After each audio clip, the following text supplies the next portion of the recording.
we're not going to go that detailed. All right. I'm just prepping this project so I can save on time later.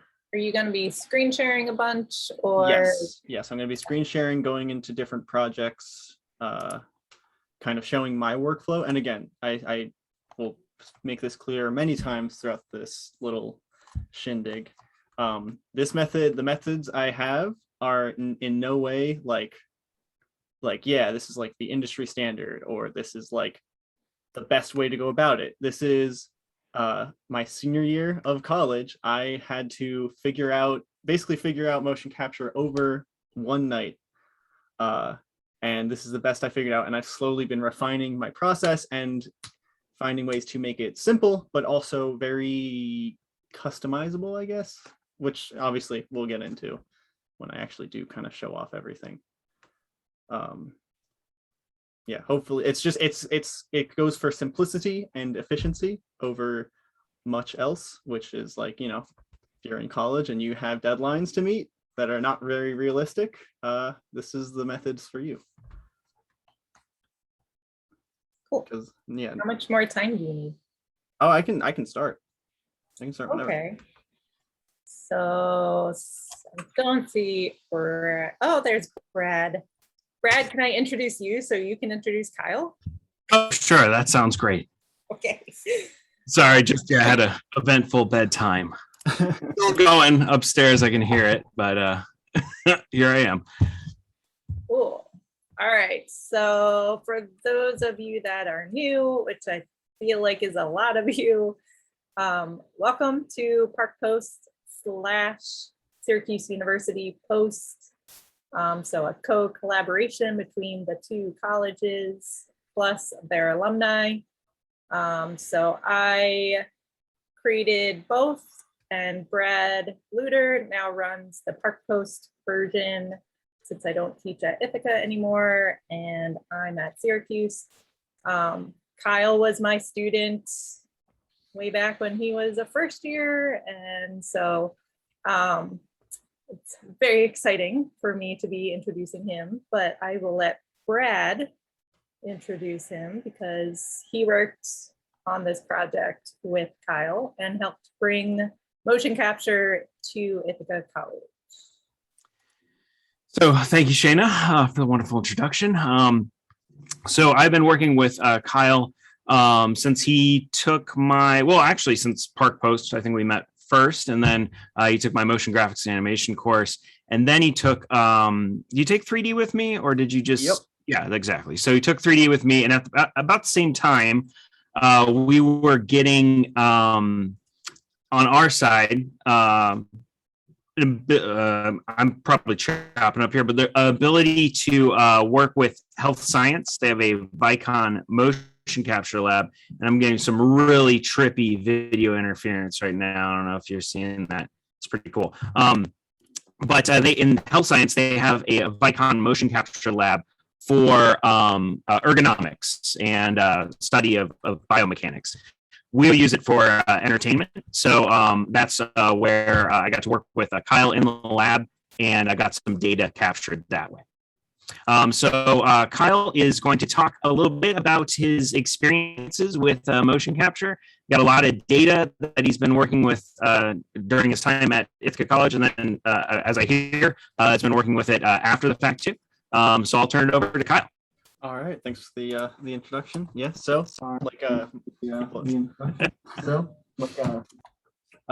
like people have said, I'm Kyle. I graduated Ithaca College 2020, so right in the middle of that pandemic. You might have heard of it. So my senior year of college, I decided to make my thesis a 3D animated short, which to varying degrees of success, we'll say. So I took on the task of learning how to do motion capture. So I guess I'll just kind of run you through my process and how I've kind of figured it out along the way, because it was an interesting process, basically going in blind. So if any of you guys ever want to work with motion capture, you won't be as blind as I was. So let me see if I can start sharing my screen. screen share. Can I screen share? Okay, so I mean, I can go through the whole process, just we'll start from here. So first, I'm going to embarrass myself by sharing this photo. So this is, everyone's probably seen this, but that's what a motion capture suit looks like. That's in the health and sciences building, like Brad said, we had a Vicon motion capture system set up. Even though, again, it was primarily used for capturing biomechanics, it's the same principle. I mean, it's the same program. So it was able to very easily be converted into an FBX, or it actually only is converted to FBX file, which then can be used universally, I'm pretty sure, with basically any 3D software. But for character animation, going to recommend Maya if you can get yourself a copy of that program. So you can see all those little ping pong balls. I'm sure, everyone sees ping pong ball suits nowadays in movie making and stuff. But the lights back there are going to capture all the data. As long as you do everything right, it's going to build out a skeleton in the program. I actually have a nice little video that Brad sent me before to kind of show what Vicon looks like on that end. Let me see if I can pull it up. Nope, that's the wrong tab. Why do I have this open? All right. Let me see, new share. Here we go. Here we go. So this is what Vicon looks like in the actual program. This is, Brad sent me this before, which is funny because it's actually using the original test data I used for my thesis film, just to like start messing around with stuff. So if it would skip ahead. Yeah, so this real person got this motion capture data, and then in real time was able to apply it to this character model. Because the character model, you can actually, let me see if I can zoom in a bit. No, it's not gonna let me do that. Okay, but if you see on the edges and everything, there's the controllers, the skeleton bits, the little, I'm trying to like highlight it with my mouse, but there's a skeleton in there that all the data gets applied to, and then it gets applied to the controllers of the actual character model. And another side thing, if you look at random points, it'll turn red, and that's basically the computer's way of saying, hey, we're not so sure we're getting a good read on whatever is going on here. So then you take that data, make an FBX file, and then you can basically bring it directly into Maya. So I can actually open up one of my projects and show you.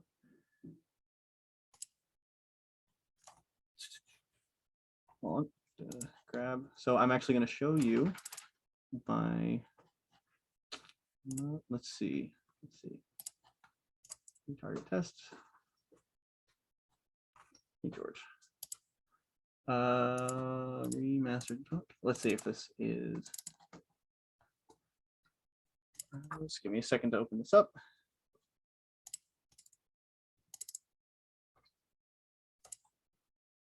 Let's see.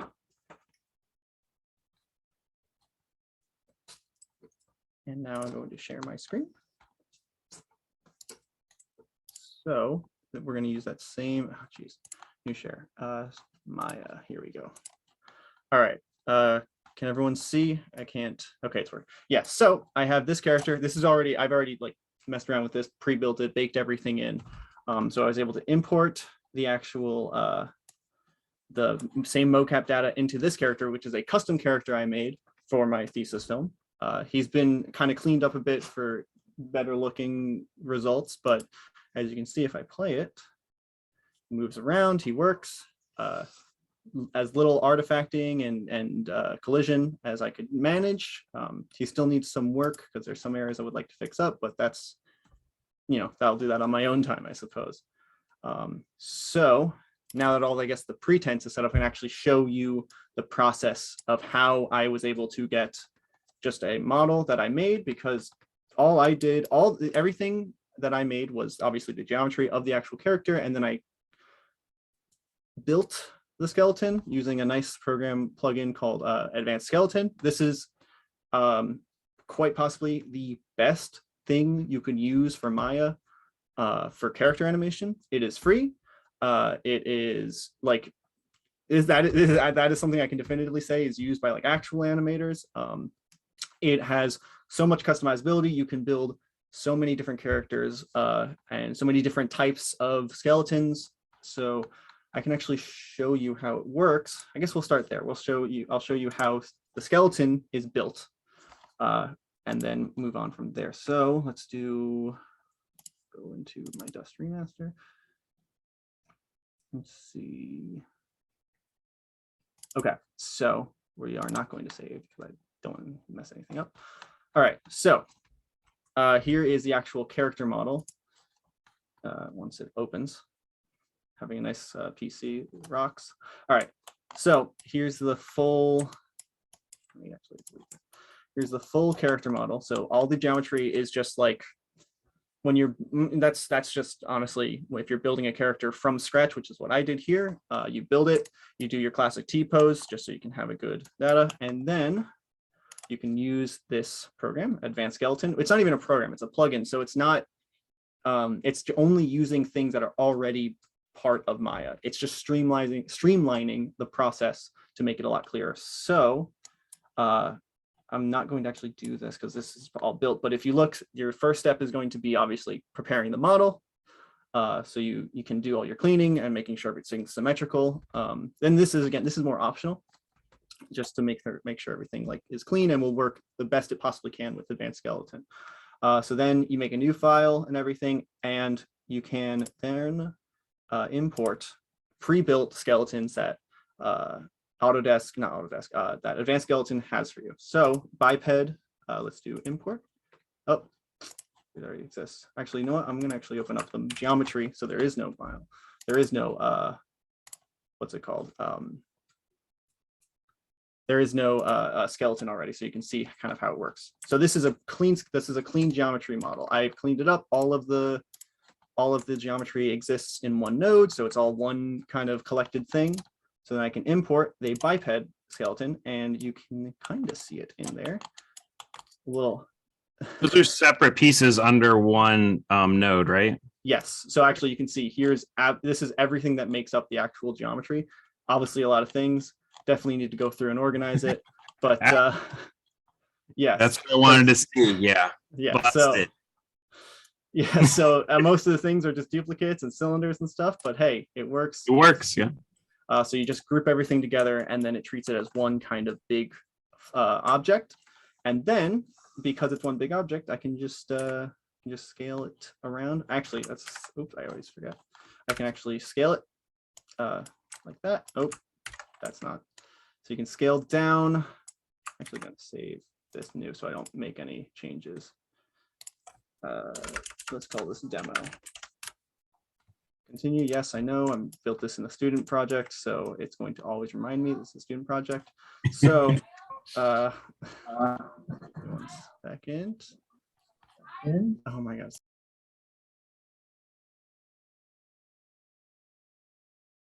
All right, sorry about that. So you just then guesstimate, I suppose, just the best you can. You can actually open up a multi-view kind of camera. Let's see. And yep. So we can do a front view and then just line it up as best we can. I'm not going to do like a full, really, detailed thing because that will take the rest of the night. But yeah, you just kind of try your best. Get everything lined up as best you can. There you go. All right, so that's pretty good. What's that pose called? It's called a T pose. It's because it's important, right? They're in T pose, yeah. Yes, you want some kind of. Hold on, there's an echo. I can hear an echo somewhere. You want definitely a default pose. Maya specifically likes it a lot if you have the full the arms are out completely parallel to the x-axis, but a lot of times people will be at some angle. You just want a default pose that your character can always return to, just for I guess a starting point for modeling. So again, once you kind of have it lined up and it's looking good, it's in there, you can then take the individual skeleton bits and place them where you need. You can also do this to kind of see inside it. It's a little hard to see, obviously, because there's a lot of geometry, but it helps, just line everything up. And again, I'm not going to do everything because I've already done this and it'll take forever. But a cool thing about Maya is that it has these going back to like it allows you to do whatever you want with it. It has these pre-built kind of skeletons, but like my character is a robot. My character doesn't have as many joints, or sorry, I guess deformation points as a human, because when it's making the skeleton, it's making the skin, it's binding everything. It has, if you look at the forearm, it's going to have like multiple points along the forearm, because as you rotate your arm, the skin kind of deforms and stuff. So it has actual like anchors to help inform the deformation. I don't want that. It's a solid metal machine. So what I've been doing lately is I've actually been deleting some of the arm pieces, because it does this cool thing where you can put in different what's it called? Different no, it's label. Where is it? You can label, you can put in different labels and then kind of customize a skeleton to your needs. So I just deleted the whole arm, and all that's left is the shoulder. So if I were to go to my Vicon, where is the skeleton? There is a actual joint, create joint. You can actually then create a joint off of that. Oh, I don't know why it went back there. Right, so you can go, okay, it seems like it's being strange, but you can actually go like this and go keep it parallel. It's probably best to do it in these like 2-dimensional viewpoints, because otherwise it's going to be like, oh, you want it all the way in the distance, miles away, which obviously you don't. So then when you have that, you have this built on, you can then again customize the skeleton yourself and make this. Okay, this is, where is it? Your chest, mid, foot, heel, toes, ending, hand.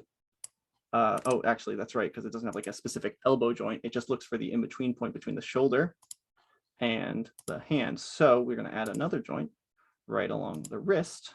Nope, I didn't do that correctly. You add another one, and then you label this guy as a hand, whatever it is. Ooh, nope, that's another shoulder. You label this as hand, add that. It'll display hand. And then when you build the skeleton, it will interpret this line like, oh, okay, so this is the elbow because it's between the shoulder and the hand. And then another thing you can do is actually, it's really cool. You can actually determine, I forget where it is.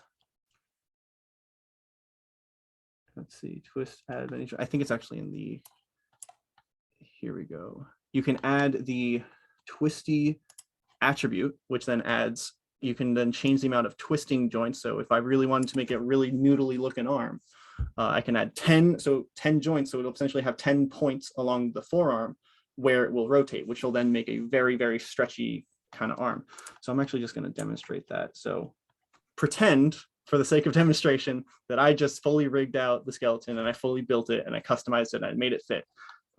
You can even go further as like to build the individual fingers and stuff. It's very, very nice.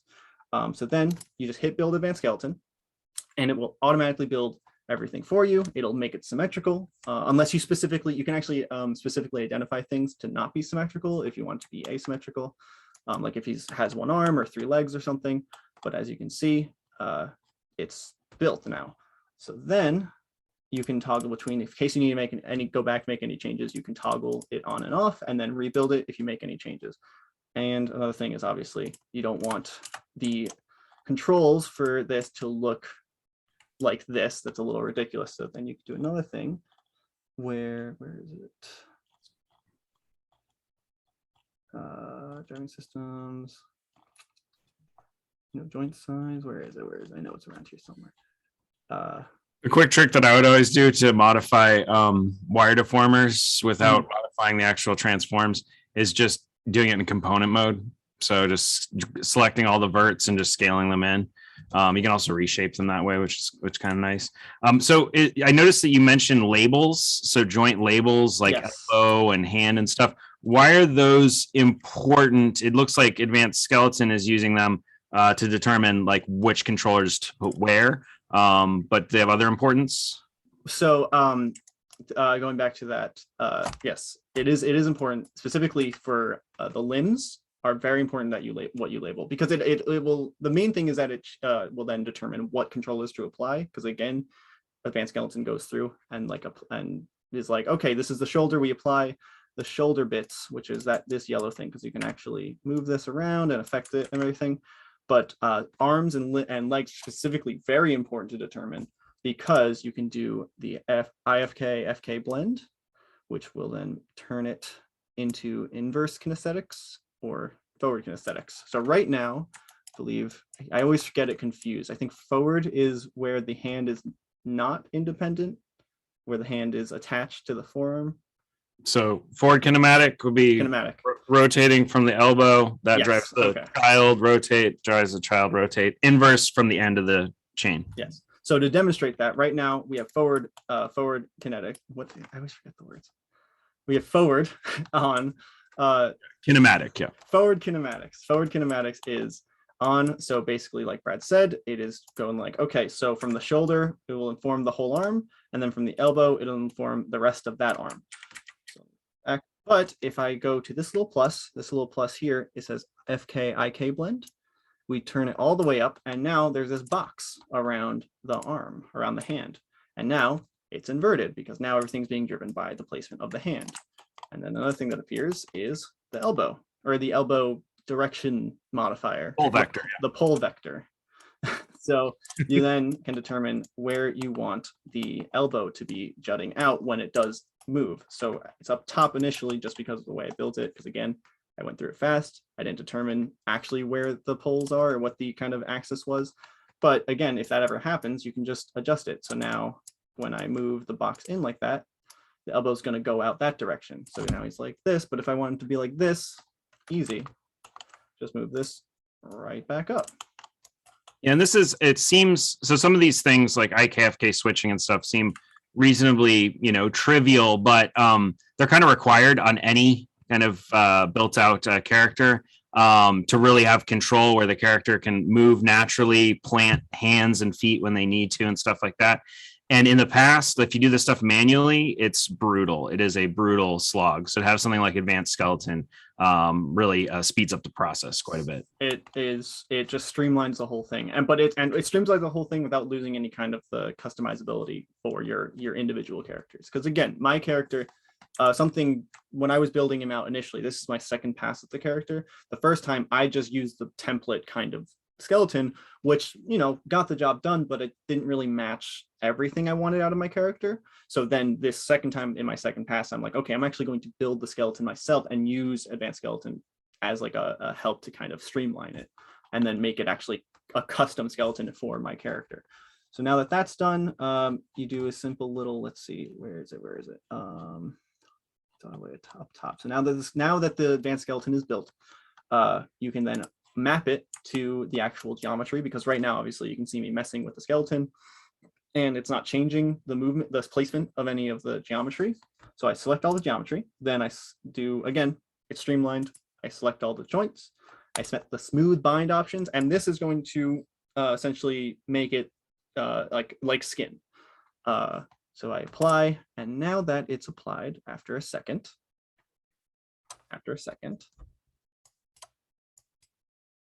it's doing all those fun calculations, being like, okay, how's this supposed to move and stuff. So now this applied. Now I can do this, and now it moves. It's very easy. But again, because I did the 10 freaking bendy joints, you can see it's actually weirdly bending the elbow a lot. And if I twist it, yeah, you can see not everything is twisting at the same rate, because it's got the different kind of joints along it to affect its bending. This is a robot. If you have a human model, it's fine, because you can just kind of make individual tweaks, but you need it to deform, because like skin is very stretchy and stuff. But like with armor or robots like this, you don't necessarily want that. So a fun thing you can do is called skin weights, painting on the skin weights. So if you go to tool settings for, I don't know what that was. You see, that's a fun thing to do, painting weights. Yeah, I say that like with a very much hint of sarcasm. Agony. It is. No two ways around it. It is very tedious. very annoying, Yeah, very Jacob easy to knows. miss, but it is very important because especially with a model like this, where it's a lot of individual components, you need to go in, basically individually make sure everything looks good. So I'm in the model right now. So right now I just have that little elbow joint selected. I can go, and then I have to now go through all of the joints to be like, all right, which one do I want this to be driven by primarily? So this is the right arm. So we're going to go to right, scapula shoulder joint 1. Oh, I didn't actually label it elbow. Okay, so now it's got like this nice heat map. And basically this heat map is saying like, okay, what parts of the skeleton are affecting this the most? So over here, it's getting a lot of kind of influence over this part, but not as much here, which is kind of why it was affecting where you saw the kind of bending, which again, works well for soft skins or for soft skinned like characters, but with robots, I don't want that. So you can actually just do full on, like it's only affected by this elbow. So you can flood it with one value. So now if I affect this, it is only affected like across the board by this. So now you can see there's still some bending, but the actual joint there is not being bent because I told it like, okay, you follow this 1-to-1, you are not deformed.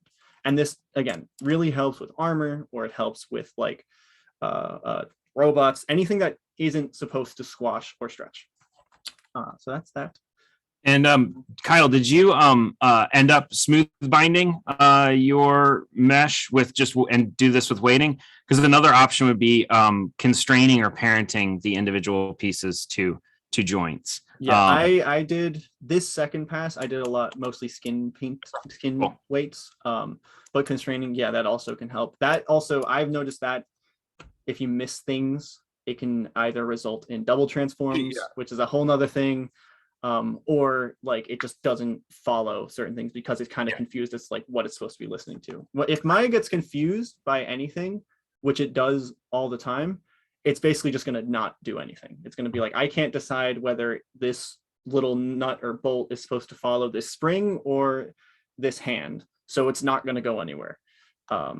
So it's a fickle beast, to say the least. And that's a good point. As soon as you're introducing constraints, you're essentially modifying the rig.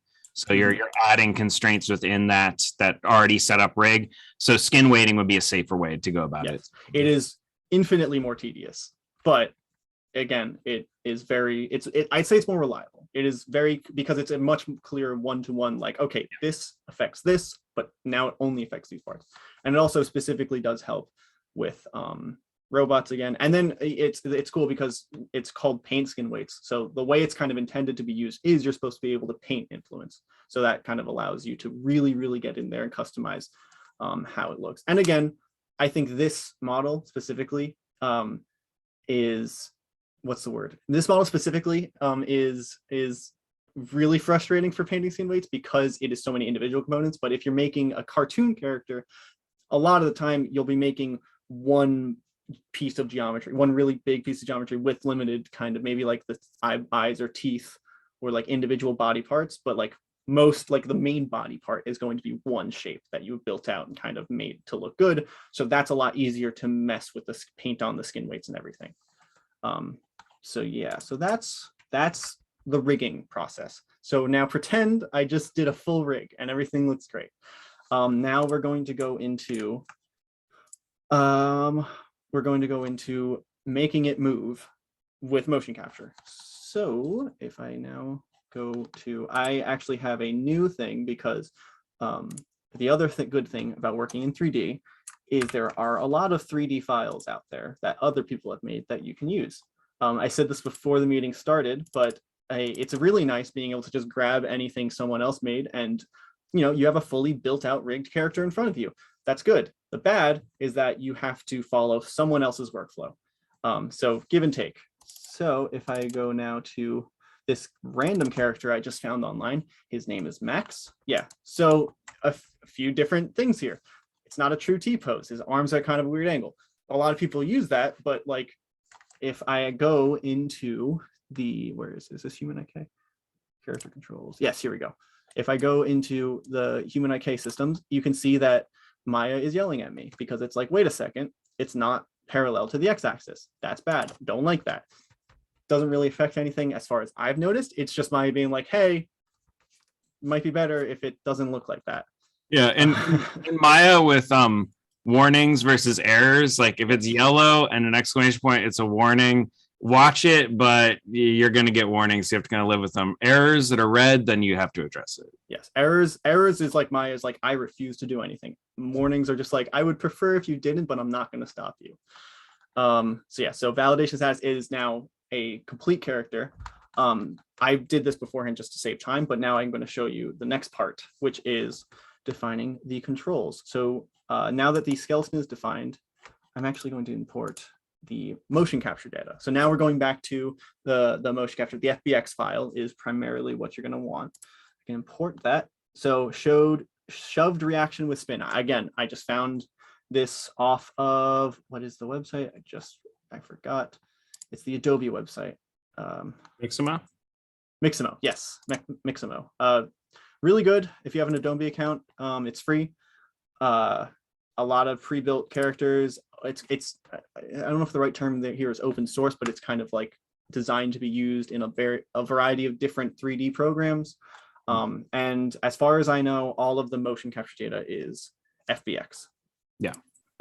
So I can import this motion capture data. And again, this going back to the difference between warnings and errors, it just gave me a frame rate mismatch warning, which isn't that big a deal, but you know, I imported this, or I downloaded this at 30 frames per second. So I'm just going to make the timeline also match it at 30 frames a second, just to avoid any confusion down the line, because that doesn't usually have a problem, but like, you know, working with different frame rates in any medium is not fun. You can set that on Mixamo too. Oh yeah, no, that's what I was saying. I downloaded it as 30 frames per second, so that's why I was like, okay, I know what the frame rate is. So definitely, I guess that's another thing to mention if you're recording your own motion capture, take note of the frame rate when you import it, because it is always, but especially in Maya, it's always better to make the timeline frame rate match the motion capture data, because then you can always scale down, or you can always kind of like figure out like, I'll make it run a little slower or whatever. Trying to think, because that's especially going to be important when we bake, but we'll get to that later. And our Vicon captures were at 120, weren't they? I think so. I think they're at 120. If I'm remembering the motion capture data we got, I think it was at 120. But then because you know it's at 120, you can then scale it down to match 30 or 24, whatever your frame rate's running at. But definitely for the initial pass, I would say make sure you have the motion capture frame rate, and then you can do it later. Like you can scale it down later, I guess is the right term. Okay, so now I'm going to show you how to define a character. And this is getting to the part where I said like, okay, this is my method. This is how I figured out how it works. So you, let's see, you can go to this human IK system, clear it. You save that one character. We're actually going to rename this Max just to remember it. So none. Now we do create skeleton. So now, create character definition is the actual term. Create character definition. So now it gives you this blank slate, and this is saying it's missing a lot of things. It's not a valid character. Maya's not going to accept this. Oh, I got to delete that skeleton. Let me delete this skeleton. Yes. No, let me delete that skeleton. Why is there a skeleton? Get out of here. Yeah. All right. So now we have this character. Let's call him Mo. So Mo has a skeleton. And you can see down here, here's all the keyframes, all the motion capture data, lots of stuff here. Again, that's why it's important to remember what frame rate it's at, because it keeps everything on an actual keyframe. Because if you mismatch the frame rate, it's not really a bad thing, but it's going to get confusing, because like you might have a keyframe that's on like 12.48 frame, which is like, that'll get confusing when you're trying to actually time out the adjustments, because you're probably going to have to adjust later, and we'll get to that later also. So let's see. So basically this is just a one-to-one thing. You go on this blank thing, you double click whatever part you want to define, and then you click on the skeleton joint that looks like it's the closest. And again, it's just one-to-one.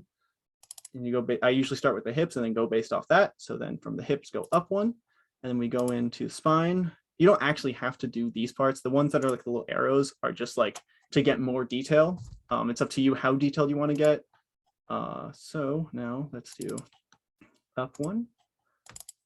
And then just define that. And let's go to shoulder.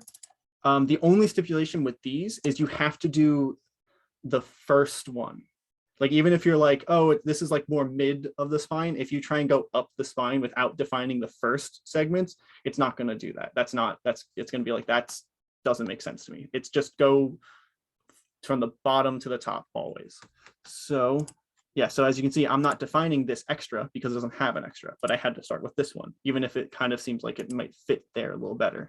And so those clavicle joints throw people off a lot when they are going to rig. They're really necessary for shoulder deformation. Just think about how your shoulder works. It doesn't just rotate from the ball. It really is a whole shoulder girdle. And that's what that joint's for. Yeah, so that's the only, again, it's because it's in that little arrow thing. It's not required to define a character, but it is going to make your character look very stiff if you don't, which is why I think it's always good to go as detailed as possible. I'm not going to go into the hands because the hands are a little less important. And also, like, this character the character that we're using, the actual model here, it's not as, like, what's the word? Like, not as detailed because it's literally just like a mitten. So we're just going to do like the hand placement. And again, we're getting the same kind of error where it's like, hey, it doesn't seem parallel. That's fine. It's in this, it's not even in a T pose. That's okay. So now we go to the neck. And so if you capture in our lab at IC, you wouldn't be getting any finger or facial capture anyways. Those are things you'd have to animate after the fact. You're gonna have to do a little bit of animation after the fact regardless, because it's never going to be perfect, especially if you're doing motion capture. Like, going back to my robot character, I'm not a big robot as far as I know. So the motion capture is just going to look a little small than this very wide stance robot. So I actually, when I did my first pass, the robot's arms were like kind of going through his body like this. So then I had to do an animation layer to kind of adjust that, but we'll get back to that. So now I define the foot. And again, I could get more detailed, but it's got the little exclamation point, which means good enough. And that's all we're looking for today. So then now that this is defined, we then need to define the controls for Max. So we do custom rig, create custom rig mapping, because there's two things. You can create control rig or custom rig. Control rig, basically when you activate that, it will put the controls, Maya will make its own controls around the skeleton points you've selected, because I did the same thing for Max earlier, just so timing wise, that I just did with the motion capture data. But since he already has control rigs, I can instead tell Maya, like, okay, it has motion capture, we're going to use that. So this is as simple as assigning, it's the same thing. You assign the selected effector, I guess. But the thing is, you can also then avoid, you can turn off certain translations. So I know specifically, this doesn't have its movement applied. So I can actually ignore locked. We can ignore locked. Oh, no. No, sorry, we can unlock. Can unlock because, again, we're using someone else's workflow. We unlock the locked attributes, which are transformation and rotation. Or no, not rotate, just transformation. But since we don't want the transformation data, we just want the rotational data, we can turn off the translation data. Let's see. And so you could map this onto the system that he's in right now. Human IK can create controllers for you, and you can have a control rig in Human IK. But in this case, using an already built rig and mapping the mocap data onto that custom rig, which is huge, because then you can not only be using that motion capture data, but you can use a rig that's set up for animation, which, like Kyle said, inevitably you're going to be going back in and cleaning this stuff up. A big one is like ground penetration with the feet. They'll not completely stick to the ground, so you have to clean that up usually. This one specifically also is like the motion capture data already hovering a bit above the ground. So that's, again, we're gonna have to go back and clean that up. Right, so this map translation on, no, we want that on. This can be on, because I was testing this out before that works. This needs to be off, this can be on. That does need to be on, because that is specifically the movement. That's why all the arrows are there. This one can be off. We don't want translation for rotational joints, essentially. That's why I had to unlock everything, because actually you can see it's grayed out, which means it's unlocked. Whoever built this initially is like, okay, no, you only need to rotate this.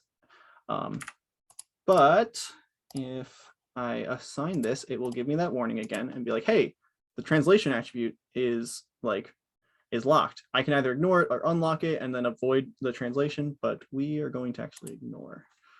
All right. And this should be also the same thing. We're going to ignore the locked. It's just sometimes ignoring doesn't always work, because if multiple things are locked, it's just not going to assign it at all. And you don't want that, which is what I had to do here. When I was testing this out before, it was running into an issue where, because both the translation and certain axes for the rotation were locked, it wasn't applying the control rig to it at all. So then we go through again, and we assign the selected effector. We go to the hips again. And again, I can go really detailed. I can do these spinal effectors here. I'm not going to do that. They're not usually that important. But again, it's a matter of how detailed you want to get. I think for demonstration purposes, I'm just going to show you guys what this looks like. But now comes another thing where I have found that when you're doing motion capture, inverse kinematics, always forget, inverse kinematics doesn't really work that well a lot. Sometimes it does if you have like a particularly good capture that is for that. But I usually turn off the inverse. I make it forward kinetics for the arms and legs, just because, since if you look, obviously like a motion capture rig isn't going to be it's going to be forward kinetics by default, because it has mapped points on the elbows. So I usually do that like that and make it look nice. So then I can then apply a knee effector to this editor, and we do we ignore translation. Yeah, if you look at the data on the individual joints from the motion capture skeleton from the FBX that's coming in, you have positional data only on the root or the reference joint. So the thing that's actually moving the whole skeleton around. Everything else is really just rotational data on those joints. All right. So now that the full control, it should look all green. So it should be good. Again, the cool kind of customizability thing about this is, if you do want to ignore certain aspects of the movement, you can easily just like turn effectors off. Like if you do want the shoulders to be very stiff, you can just turn off the shoulder manipulators, and then it just doesn't apply that translation. And another thing, because obviously there's a big size discrepancy here, but because I've already told, I'm essentially doing not like a one-to-one translation, it's interpreting the translation with using the control points. So the computer will be doing a lot of the work. So if I change the source to Mo, it does this, which is weird. We don't like that. Leg flipped, but we'll get back to that. So let's see how it looks, how it moves. So it seems like it's moving pretty well. Oh, he kind of went off screen a bit. almost. Yeah, almost. So other than that weird leg flip, seems like it's going pretty well. For the demonstration purpose, I mean, you could probably go in there, maybe poke around, be like, why is that not looking so great? But I think because I said before, you're gonna have to clean it up regardless, I'm just gonna say that's good enough. We're gonna bake it. So baking is essentially taking, because right now what it's doing is it's I guess the word in real time matching the motion capture data to the control rig. So if I were to try and make any changes, it's not going to affect anything, because it's not looking at anything else for information except the motion capture data. So I'm going to bake it, which will then, instead of relying on the motion capture, will give it keyframes. And again, this is why it's important to do 30 frames a second or whatever I said before, because it will then, apply the keyframes based on the keyframes of the motion capture data. And now if you see, it actually says none, because it technically doesn't have a source anymore, because the keyframes are now intrinsically applied to the control rig. So I can actually just completely delete the motion capture data just to save some space, and it will still be working. So now we get into the cleanup, and this is where animation layers come into play, and it is a godsend. It is the coolest thing about Maya, in my opinion, because it is so useful and such a good time saver. So we have the base animation, which is nothing because it's just like a blank layer, just kind of like it's like if you're in Photoshop, it's your white layer underneath everything. It is just like a background. Kyle, do you have a retargeted a file where the motion capture data is working, like maybe on just one of your robot files or something? Yeah. Oh yeah. I mean, I showed that in the beginning with the. I'm just saying if you're gonna go show yeah. some cleanup or whatever. Yeah. But actually, you know, we're at about 8. We at 10, 13 minutes maybe until 9. Do you maybe want to open it up to some questions? I mean, so the animation layers are a huge feature in Maya. They're just right over there by the display layers. But that you could spend an hour talking about. That, yeah, I mean, I'll sure. condense it. I'll condense it. it. Okay, sure. You make animation layers. You can add individual parts of your character. So for this sense, we know the knee is flipped around for whatever reason. Rather than going through and being like, oh, this is the issue, it's misinterpreting, whatever. I don't want to deal with that. I just want to fix it now. I added just the knee to this animation layer. I'll even rename it. I'll name it knee. So knee. And then all I got to do is make sure I'm on this layer, make sure it's added, and then I just rotate it a little bit. Let's see, now that that's like that, set back keyframe. Oh, no, that didn't work.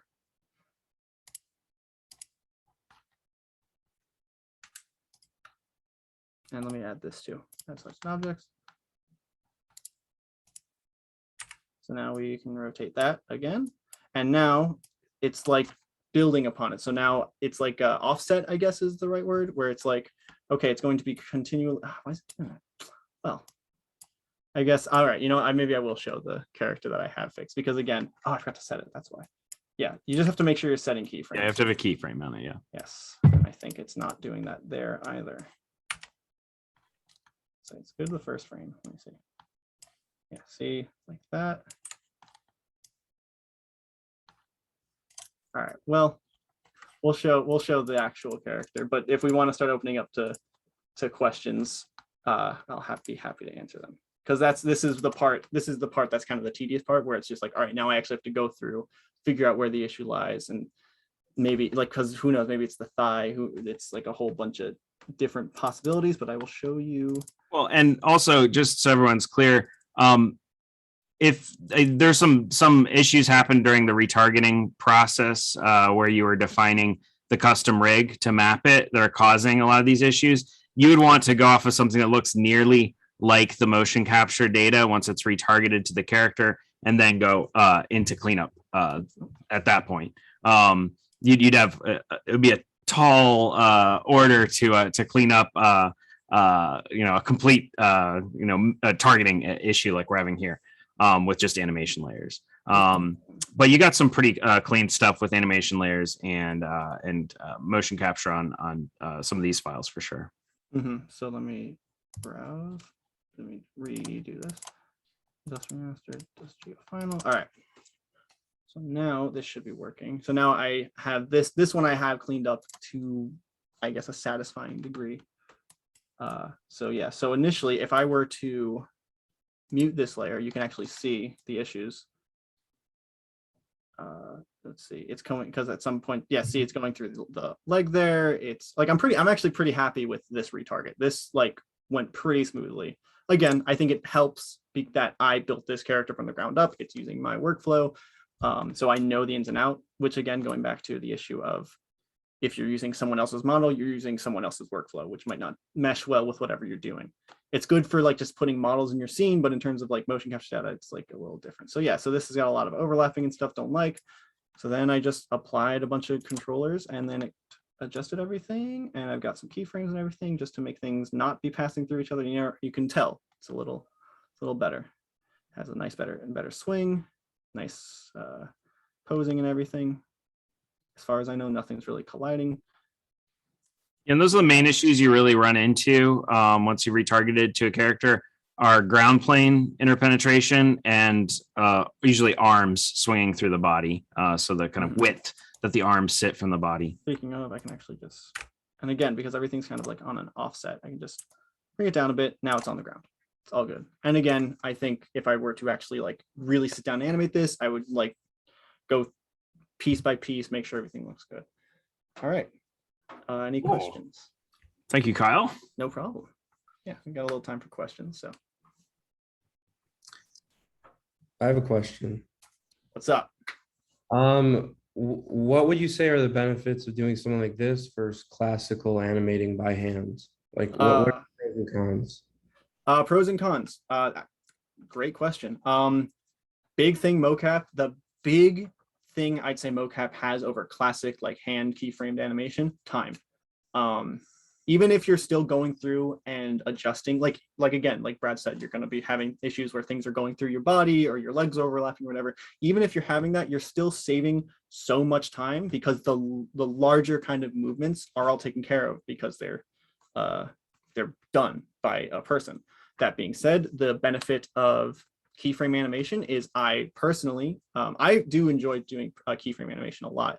I've noticed that, you know, it's a lot more consistent, a lot more reliable, I guess. It's just way more time consuming because you have to do everything yourself. There's obviously cheats and workarounds, but like my thesis film was a combination of using motion capture and hand animated keyframe animation.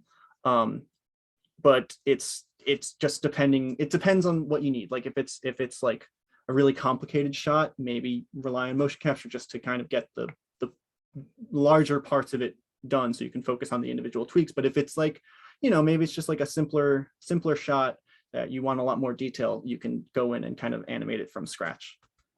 They both have their benefits, they both have their issues, but I guess time is the big thing that motion capture has over hand animating, I guess. And yeah, as you mentioned, Kyle, too, even if you're using motion capture completely, you're not going to get away from keyframes altogether. Mhm. You're going to have to be cleaning it up. There's no way around that. You But there's can- a good reason that that video games, especially like sports games, rely heavily on mocap. Is just the amount of animation data that you need to work into those games. It's kind of unfeasible with hand keying it. Mhm. I mean, that's the thing. I think in terms of visual, if you're good at like animation, keyframing it, doing it everything from scratch, I personally think is going to look better. It's going to look a lot better if you actually sit down and animate it. Maybe you're using reference footage, but you're still animating it by hand. It's going to look better, but again, it will. That's why you see, like Brad said, you see motion capture used on a lot more larger projects because it's a time thing. It's a timing thing. You need to get X amount of shots done. You can do some things you can certainly do hand animated if like you really want to, but like motion capture is going to crush the amount of time and effort it takes to do hand animation for, I'm not going to say better results because I don't think so, but it's going to do like good enough results a lot of the time. That's the thing. A big thing about animation is you can infinitely tweak anything you're working on to the end of time. So you have to get to a point where it's like good enough. Right. Thank you for that question. That was a good question. Yep, you should drop a link to your thesis film if you didn't already.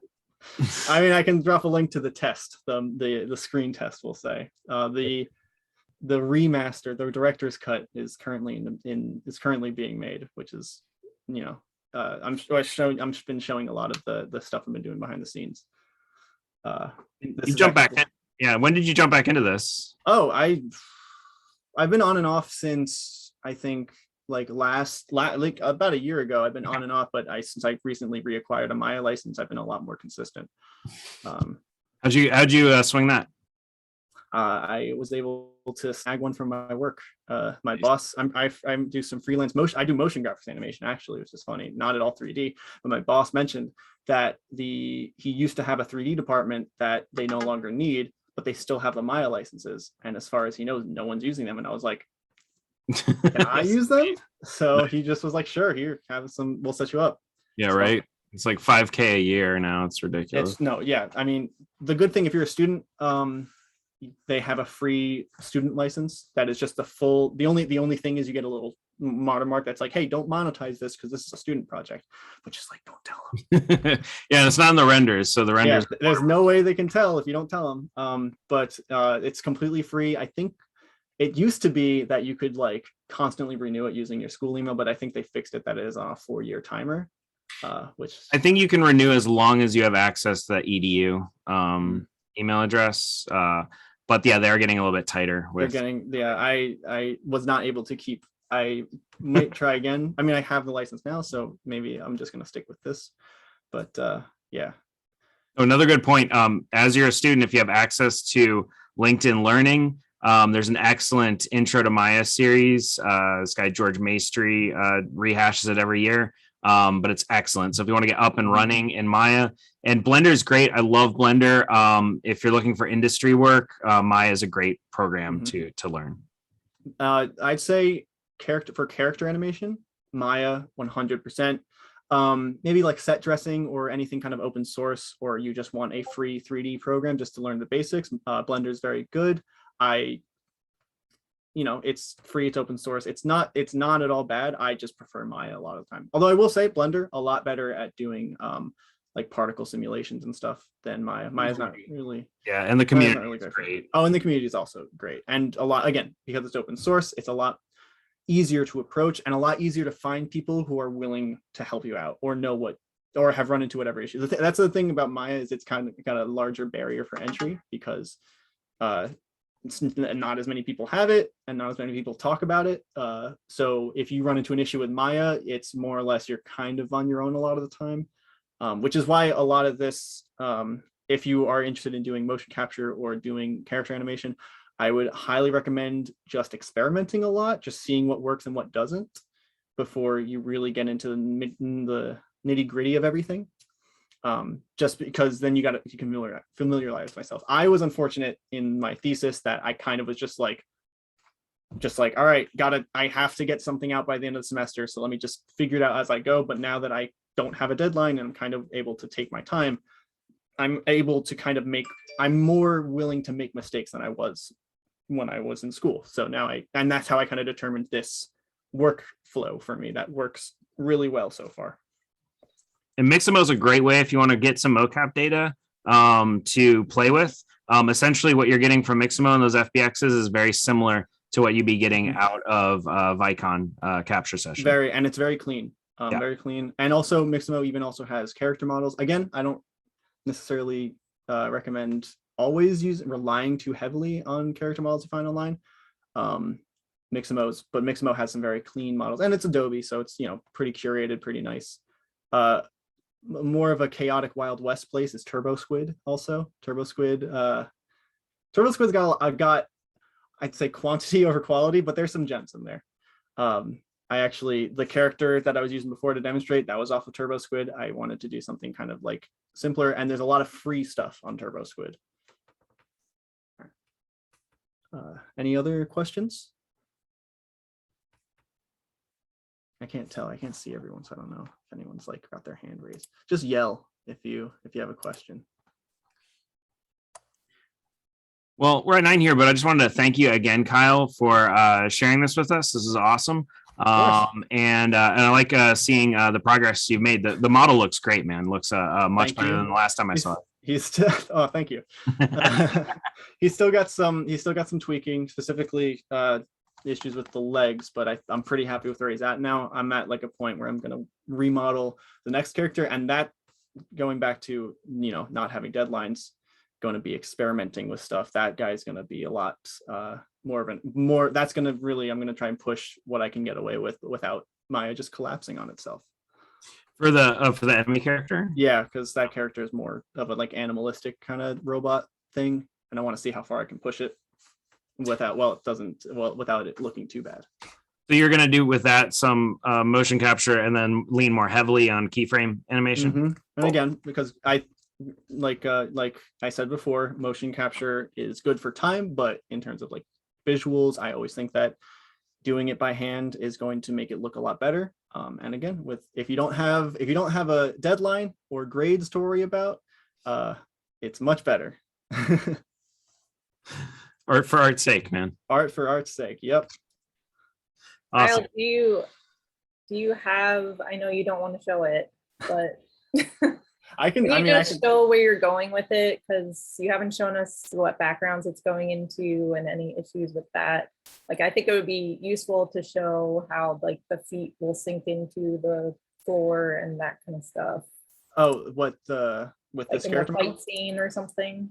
Oh, do you want me to show Yeah. this? All right. It's not good. I know, it's a work in progress. It's a work in progress. It is a screen test that Brad put on. He called me out in my thesis screening. By the way, this is a screen test. Let me find it. Let's see. Here we go. So wait, is it displaying? I don't know if I'm screen sharing. Reshare. Let me reshare it. Okay, yeah. So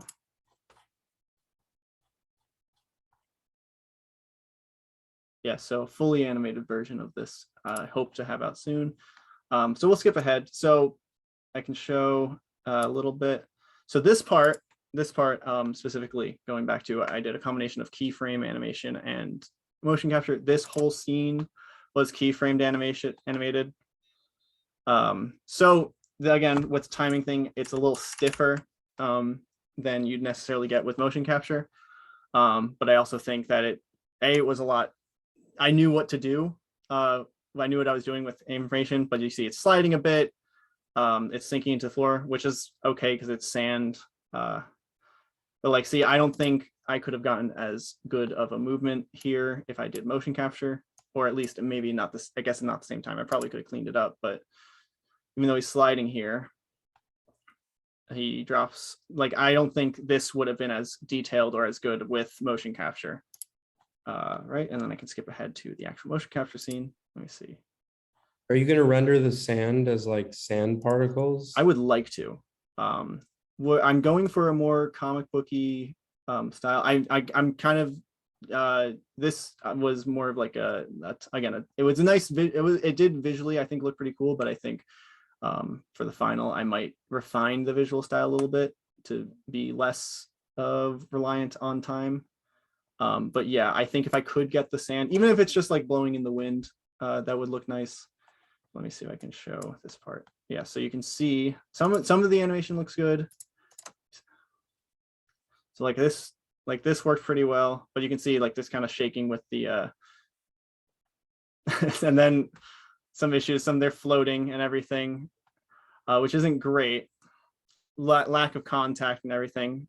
But I like, when I say this was like done like mere hours before the due date, I mean it was done like hours before the due date. As in, I stayed up all night the night before I had to hand it in, and I was just like, I gotta get it work. Also, it doesn't help. Here's a fun thing that really goes without saying. You can save different shots as individual files. Don't try and do in-camera editing in a 3D animation software. It doesn't work. And I can tell you from experience, it doesn't work.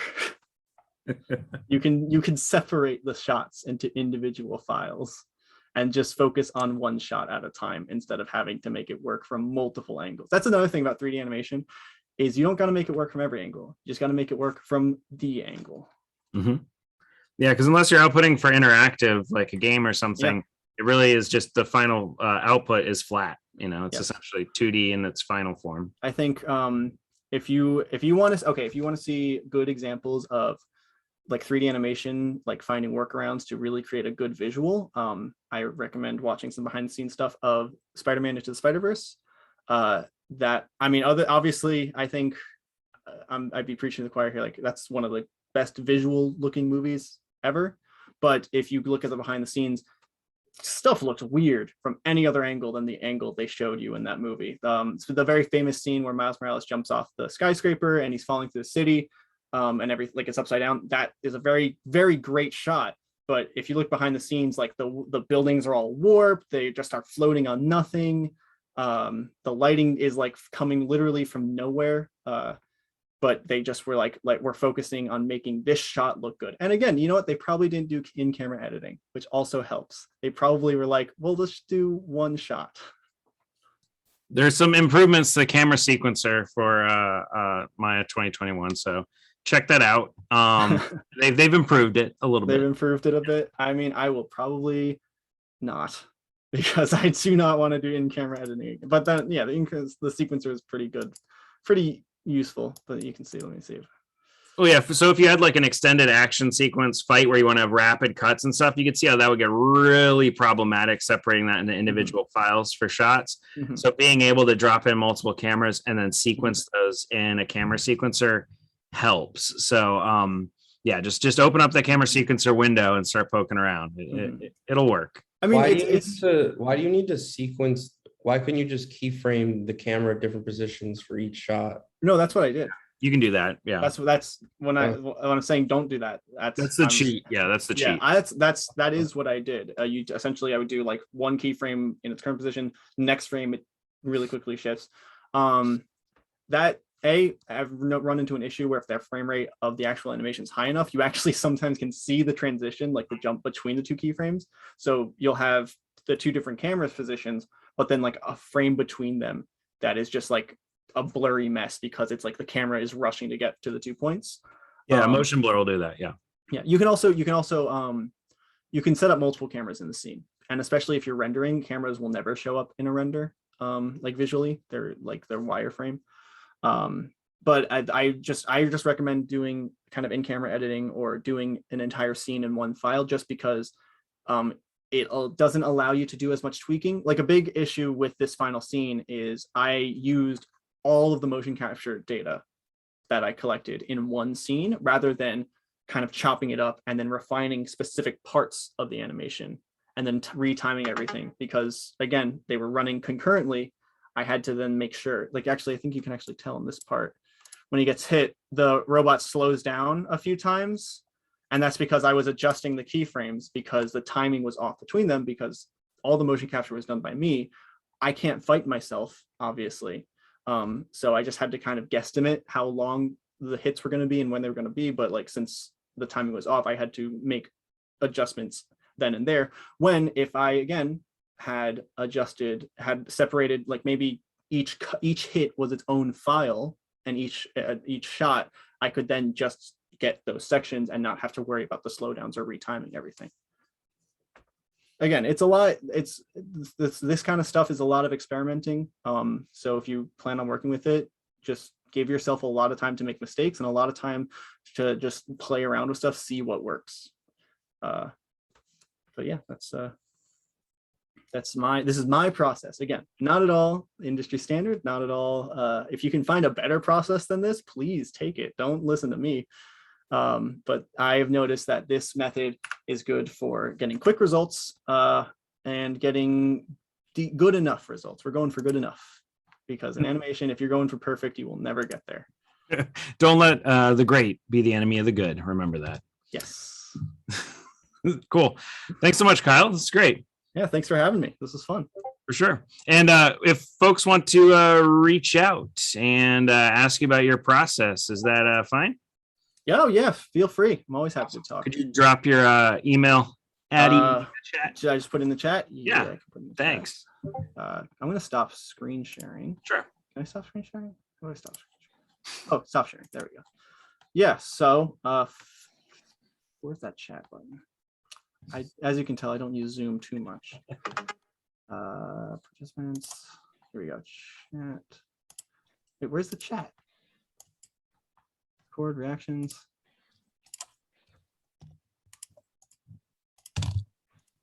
While he's doing that, Oh, there's the yeah, maybe the big chat button. All right. would have been helpful to have up the whole time, Kyle. Yeah, right, Kyle. All right, thanks. I was watching for you. Don't worry. Okay. Yeah, I was not. I mean, to be fair, when I was sharing my screen, everything collapsed. I was not able to chat. All right. So my email is. No, I don't want to direct everyone. My email is now in the chat. Awesome. My Instagram also, because I have some stuff on there. Yeah. Cool. And also, feel free to DM me. Awesome. And then add me on LinkedIn. It's my name. That's my LinkedIn. Cool. But yeah, thanks for having me. Thanks for watching me ramble for an hour and 10 minutes. It's fun. Yeah, this is a lot of fun. thanks for having me. Thanks, Kyle.